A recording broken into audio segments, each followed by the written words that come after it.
Sir అలాంటి iconic సీన్లు ఒక్కడిలో కూడా ఉన్నాయి. మీరు ఇప్పటికీ టిల్ నౌ చాలా మంది చేస్తుంటారు. అలాంటి డిజైనింగ్ అలాంటి సీన్ గురించి ఒక్కడి గురించి ఏదైనా ఒక ఇదే ఒక్కళ్ళలో కబడ్డీకి అటెండ్ అయ్యారు కాబట్టి అది చెప్తా పోను. Okay sir. సో కబడ్డీ అనేది క్లైమాక్స్లో అదే 2 ఎపిసోడ్లు అక్కడ తీసాం. అవును సార్. వాళ్ళు ఫస్ట్ ఓపెనింగ్ ఎపిసోడ్ వాళ్ళు కర్నూలు వెళ్ళడానికి లీడ్ ఇక్కడ గెలుస్తారు. ఇక్కడ సెమీఫైనల్స్లో గెలిచాక కర్నూలు వెళ్తారు ఫైనల్స్ ఆడడానికి. సో సెమీఫైనల్స్ తీసాం, అది నైట్ ఎఫెక్టే. తర్వాత climax. So climax night effect. క్లైమాక్సే దాదాపు ఒక 2-3 వీక్స్ తీసాం. డైలీ ఈవినింగ్ 7 నుంచి నెక్స్ట్ డే మార్నింగ్ 7 వరకు. సో ఉదయం అంతా పడుకునేవాళ్ళం. సో అప్పుడు బాగా చలి, విపరీతమైన చలి, ఒక పక్కన రెయిన్ ఓపెన్ ప్లేస్, స్టేడియం, అది సగం నుంచి రెయిన్ ఎఫెక్ట్ ఉంటుంది దాంట్లో. సో దాంతో మహేష్ ప్రకాష్ రాజ్ ఇద్దరు అసలు మామూలు ఇది కాదు, ఎఫర్ట్ కాదు, విపరీతమైన ఎఫర్ట్ పెట్టారు. కాకపోతే ఏంటంటే వాళ్ళు పాప తడిచిపోయి ఉండేవారు.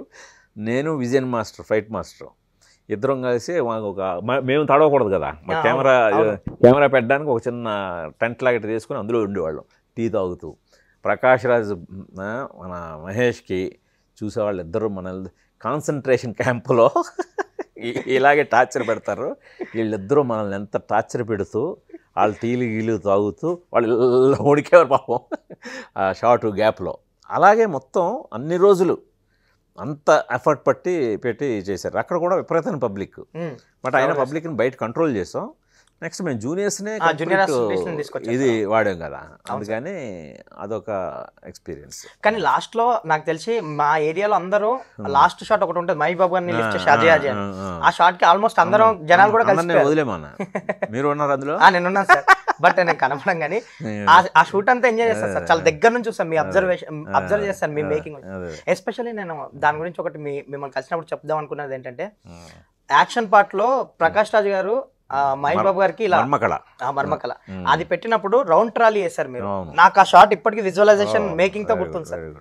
ఆ షాట్ ని మీరు ఎన్నిసార్లు తీసారంటే పర్ఫెక్షన్. ఇప్పటికీ మీరు ట్రెండింగ్ లో ఉన్న ఒక టెక్నాలజీ ఏంటి, ర్యాంపింగ్.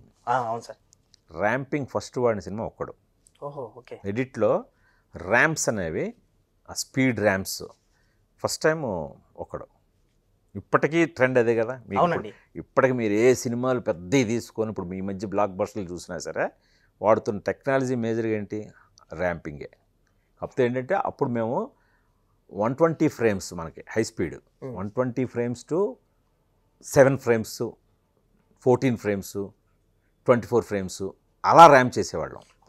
ఇప్పుడు మనకి ఇంకా హై స్పీడ్ కెమెరాస్ 2000 ఫ్రేమ్స్ కూడా వచ్చాయి. కెమెరా రన్ అవ్వడం పర్ సెకండ్ 2000 ఫ్రేమ్స్ రన్ అయ్యే కెమెరాలు కూడా వచ్చాయి. సో ఇప్పుడు ఆ కెమెరాలతోటి అంత హై స్పీడ్ నుంచి మనం ఇప్పుడు ర్యాంప్ చేస్తున్నాం. తేడా అదొకటి తప్ప ర్యాంపింగ్ అనే ఆ ప్రక్రియ అక్కడి నుంచి స్టార్ట్ అయింది. అక్కడి నుంచి బాగా ట్రెండ్ అయింది. స్టార్ట్ చేసింది అక్కడ, పునాది వేసింది ఒక్కడు. అంటే ఆ పర్టికులర్ రౌండ్ ట్రాలీ మీకు ర్యాంపింగ్ తోటి ఉంటుంది. అవును సార్, చాలా స్పీడ్గా ఉంటుంది. అవును, నాకు గుర్తుంది. స్పీడ్ ఉండి టప్ అని అలా స్లో మోషన్ వస్తుంది, మళ్ళీ జప్ అని వెళ్తుంది, మళ్ళీ అలాగా